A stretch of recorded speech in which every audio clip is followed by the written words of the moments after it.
Mafia সরকারের হাত থেকে, এই মুরতাদদের হাত থেকে ইসলাম এবং এর থেকে বাংলাদেশকে রক্ষা করতে হবে।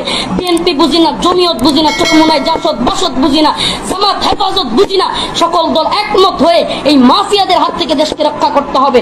তবেই আমরা চূড়ান্ত সফলতা পাবো। চূড়ান্ত সফলতা পেতে হলে আমি অদমের এই কথাগুলো আপনাদেরকে শুনতে হবে। আজকে এই খণ্ডকালীন এখানে মিছিল ওখানে মিছিল, আজকে এদের হাতে আমরা জিম্মি। কারণ আমি হয়তো আজকে জিহাদ করতে পারবো না, রাস্তায় হয়তো আর হেনস্থা করবে, হয়তো বা মারপিট করবে, হয়তো বা মেরে ফেলবে, গুম করে ফেলবে। এই জন্য এইভাবে গুম হচ্ছে। দর্শক আসসালামু আলাইকুম, আশা করি সবাই ভালো আছেন। আজকে আমরা রফিকুল ইসলাম মাদানী সাহেবের কিছু উস্কানিমূলক বক্তব্য দেখব। যে উস্কানিমূলক বক্তব্যের কারণে উনি গ্রেপ্তার হয়েছেন এবং ওনার রিমান্ড হয়েছে এবং কি ওনার ফাঁসি হতে পারে। সে ডাকে শহীদ হতে চায়, এমনিতে মরে যেতে চাই না। এই জন্য একটু সেফ থাকার চেষ্টা করি। সেফ থাকার ইচ্ছা আমাদের নাই, মরার ইচ্ছা আছে, কিন্তু মরবো কোথায়? মরার প্ল্যাটফর্ম তৈরি হয় না এখনো পর্যন্ত। আমরা মরতে চাই, আমরা জীবন দিতে চাই। লক্ষ লক্ষ যুবক এদেশে এখনো জীবন দিতে প্রস্তুত। ডাক দেন আপনারা, কাকে বই করেন আপনারা? কিসের ভয়? আপনারা যারা নেতা আছেন হেফাজতে ইসলামের, তাদেরকে বলবো, প্রিয় নেতৃবৃন্দ, হ্যাঁ আমাদের প্রিয় রাহবারগণ, আপনারা যদি আজকে জাতির এই ক্লান্তি লগ্নে একটু চাপ সহ্য করার সাহস করতে না পারেন, আজকে যদি আপনারা একটু মামলা হামলার কথা শুনলেই কোন জায়গায় ভাঙচুর হয়েছে এখানে মামলা দিচ্ছে, এটা শুনলে পদ পদবি ছেড়ে দিতে চান, তবে আমি বলবো আপনাদের জাতির নেতৃত্ব দেওয়ার মতো আপনাদের যোগ্যতা নাই। আপনারা সরে যান, আপনারা সরে যান। আমি স্পষ্ট বলবো, যদি জাতির নেতৃত্ব দিতে সহ্য করতে না পারেন, চাপ সইতে না পারেন, তবে সরে যান। আর যদি সহ্য করতে পারেন, তবে জাতিকে ডাক দেন ঐক্যবদ্ধ হওয়ার। দেখেন আজকে আপনাদের ডাকে কত লোক সমাগম হয়, কত লক্ষ লক্ষ যুবক এখনো পর্যন্ত তৈরি আছে। আরে হেফাজতের এই ৩-৪ দিনের আন্দোলনে আপনারা কি বুঝলেন? ব্রাহ্মণবাড়িয়া সহ সারা দেশের যুবকেরা দেখিয়ে দিয়েছে দলমত নির্বিশেষে যে এখনো পর্যন্ত এদেশে আপনাদের ডাকে লক্ষ লক্ষ যুবক মরতে প্রস্তুত। ২০ জন মরেছে, ২০,০০০ মরবে, ২০ লক্ষ মরবে। দেখেন আপনারা ডাক দিয়ে, আমরা রাস্তাতে ছিলাম, আছি, থাকবো। আপনারা শুধু ডাক দেন, আপনারা একটু চাপ নিতে পারেন না।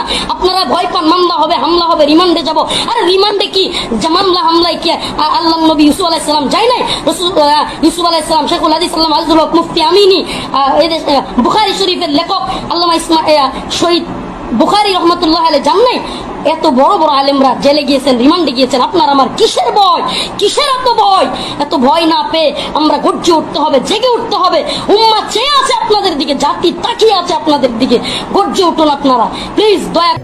রিমান্ডের কিছুদিন আগেই রফিকুল ইসলাম মাদানী যে উস্কানিমূলক বক্তব্য দিয়েছেন, আপনারা দেখেছেন যে সরকারের বিরুদ্ধে এবং রাষ্ট্রের বিরুদ্ধে।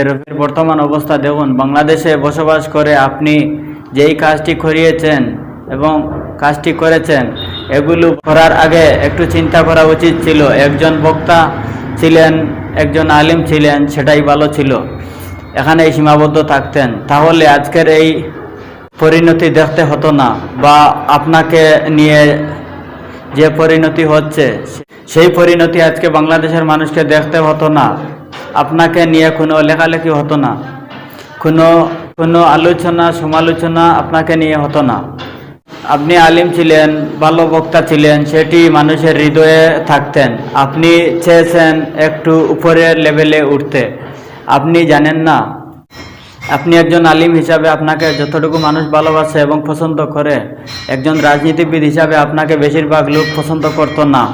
যদি আপনি রাজনীতিবিদ হতেন, তাহলে আপনাকে বেশিরভাগ মানুষ ভালোবাসতো না, বা পছন্দ করতো না, সমর্থন করতো না। আজকে যে আপনার পরিণতি হয়েছে, আশা করছি যে এই শিক্ষা থেকে আপনি ভালো একটি শিক্ষা অর্জন করবেন, যে ভবিষ্যতে কি বলতে হবে, কোথায় কোন কথা বলতে হবে। দর্শক, আজকের ভিডিও এই পর্যন্তই ছিল। পরবর্তী ভিডিওটি দেখার জন্য আমাদের চ্যানেলটি সাবস্ক্রাইব করে পাশে থাকা বেল বাটনটি বাজিয়ে দিন।